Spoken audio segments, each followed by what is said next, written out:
thank you, Kim, for coming.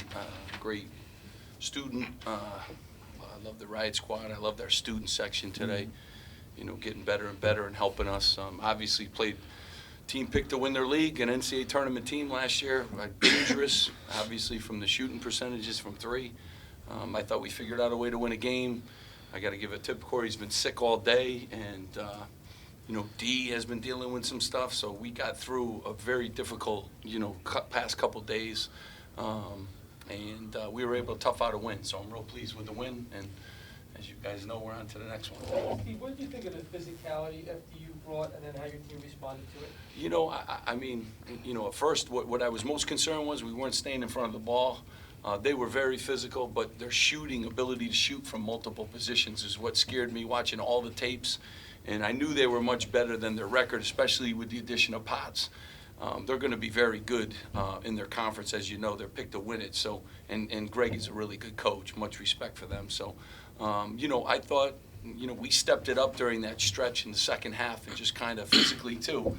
Rebounded, got the ball where we wanted to. I love 16 assists, 8 turnovers, out-rebounded them as our game plan. And then we made some shots in the second half. I thought we got great threes in the first half, didn't make any. We made some in the second half, separated the game.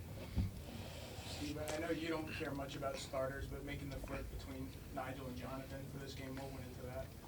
Yeah, I just wanted to see, and I thought John was good coming off the bench, so wanted to flip it a little bit and have another ball handler. Also knowing, you know, Corey was a little bit under the weather, you know, so I thought, you know, I look at our guys. Mike's a starter, Candido's a starter. Like, you know, that stuff never like factors in.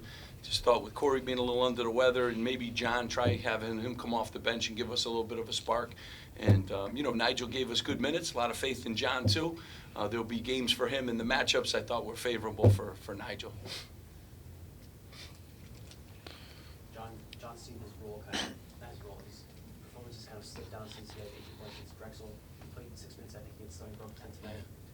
Has there been something that he has to kind of improve on it feels like there's... Yeah, but, you know, you guys, this isn't Little League Baseball. Everyone doesn't get up to the plate, you know, so I play the best. I'm fair to the rest. And so right now, I mean, Mike's been playing great. I mean, Issa's, when he shoots the ball, brings us a weapon. You know, playing Corey minutes, playing a lot of guys. So, you know, and John will have his turn again. You see Shaq's coming on, too. I got to figure out a way to get him some more minutes. So minutes are always, you know, always an issue. I do a lot by practice. Practice is important to me. You know, and so you hope it sparks a little bit in guys to practice harder and be more prepared. You could see today Candido was really good, you know, so I think our team is coming, and we got a lot of weapons, and I trust them all. So I'll play anybody on the roster, and I think that's how I coach, and I want my guys ready when they're called on. Steve, foul shooting a little concern, or just chalk it up to one of those things? Well, I mean, shooting in general is a concern, so you could chalk that up to shooting, and foul shooting is part of that. You know, we rebounded today and we won the game. We were a little more physical and made some threes. But you know, we're figuring out ways to win games, and I'm proud of these guys for that. Figuring out ways. Each team we played has presented a different challenge, and we've been able to respond and take care of the game.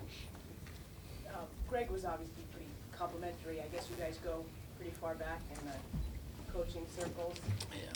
Some of the things just about, you know, New Jersey teams being good. Have you gotten that sense at all yourself being here in New Jersey this year, you know, that kind of in some ways the state is enjoying some of the... You mean, it's, you know, people have been great, you know, since I took the job. And the high school coaches have been awesome.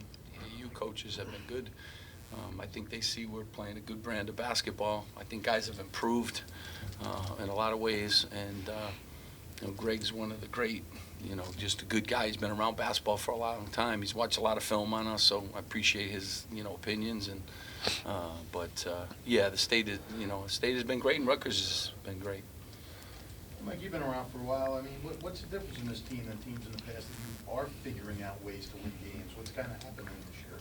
You know, like I always say, this team has a never say die attitude. And, you know, we gotta get that over to our coach, Coach Piker. You know, he came in with a plan with a lot of energy, and you know that was different for us, and that was different for me. And me being for 2 years, you know, and no disregard to, you know, Coach Jordan. You know, he's a great guy. I have a feeling that, you know, Coach Piker came and had a plan, and you know, that energy, like I always say, like you see him on the bench, how he acts. You know, we never had that before, and we just feed off of it. Corey, protecting your home court in non-conference games, how important is that to you guys just from a pride level? That's very important. We don't want anybody coming here and feel like they can walk out with a win. Coach Parker said we're gonna pack them up, send them back on the bus, and tell them that they don't want to come here no more. So that's our little slogan right now, and we're just trying to keep it rolling going into Big Ten play. Corey, what was it like after not feeling well, getting out there and being able to do so well? I feel like I was taking good shots, and it was just coming to me tonight. I'm still gonna push through, with whatever sickness I got. But tonight's gonna be, an early night for me, getting to bed, fluids and stuff like that. So, I'm just glad that we were able to pull out the win. Steve, are you hopeful just that momentum builds a little bit and the fans do start coming back in higher numbers? And it's been a rough couple of years here, obviously, so. Yeah, Takes a little- I don't ever worry about things I can't control. These guys have done a real good job. I hope they come out and see us. I think they'll like this team. We're figuring out ways to win basketball games, and they've gotten better. And we're a young team, too. I mean, we really are a young team, and I think it bodes well, moving forward. If they come, they see an exciting brand of basketball. I think they play hard, and, hopefully better days, too, ahead, because I know we can get a lot better on both ends of the floor.